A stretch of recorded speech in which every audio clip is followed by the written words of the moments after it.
Общественно-патриотическое движение «Молодая Абхазия» анонсировало запуск нового формата работы «Экосистема молодежных организаций». Инициатива обсуждалась в рамках подготовки к молодежному форуму «Молодая Абхазия». В структуру новой экосистемы вошли «Молодая Абхазия», Центр военно-спортивной и патриотической подготовки Абхазии, Абхазский корпус молодых спасателей, Центр стрелковых и приборных технологий.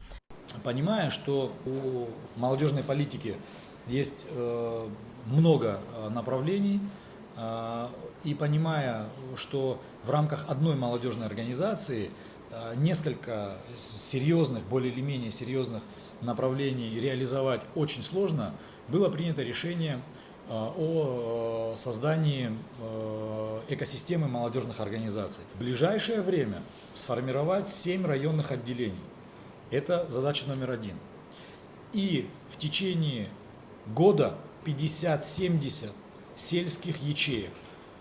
Это очень важный момент. Руководитель филиала Центра народной дипломатии Абхазии Антон Акимов отметил, что Центр, возглавляемый Дмитрием Савельевым, ставит перед собой цель взаимодействия с молодежными организациями в рамках образовательных, культурных, спортивных проектов, усиления кадрового потенциала и не только.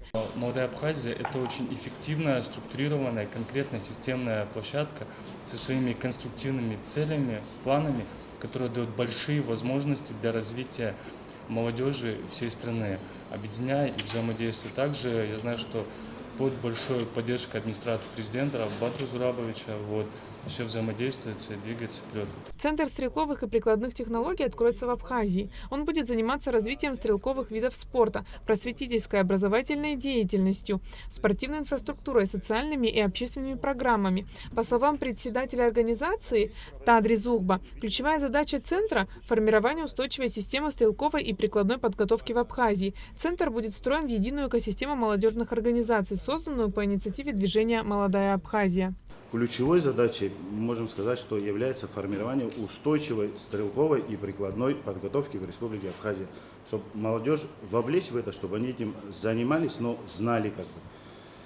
В связи с этим подготовку участников, соревнования будем проводить различного уровня. Знаете, как эти стрелковые виды спорта тоже есть, так скажем, уровень знаний и обладанием этой дисциплиной, так скажем. Может человек прийти просто позаниматься, может быть углубиться, принять участие в соревнованиях и так далее. Общественная организация «Абхазский корпус молодых спасателей» появится в республике. Основные задачи – подготовка молодежи в области спасательного дела, обучение действиям в чрезвычайных ситуациях, оказанию первой помощи. Для деятельности корпуса подготовить специальную базу с инвентарем для обучения ликвидации последствий чрезвычайных ситуаций и других задач. В планах подписать соглашение о сотрудничестве с Российским студенческим корпусом спасателей. В сентябре, в декабре 2026 года планируется обучение представителей Абхазского корпуса по первоначальной подготовке спасателей на базе Всероссийского центра подготовки и переподготовки спасателей.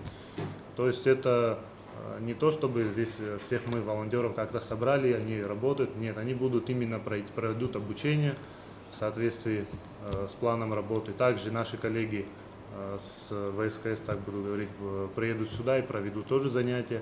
В дальнейшем, в ближайшее время, мы бы хотели приступить к подготовке соглашений сотрудничества с МЧС Республики Абхазия, так, чтобы наш абхазский корпус молодых спасателей взаимодействовал, самое главное, с МЧС Республики Абхазия, также с Министерством просвещения Республики Абхазия и Государственным комитетом по молодежи и спорту Республики Абхазия с целью дальнейшего их подписания. Круглый стол стал площадкой для открытого диалога между представителями молодежных организаций, добровольческих объединений, экспертного сообщества и общественными деятелями. Айлита Арутюнян, Рамукамке, Абхазское телевидение.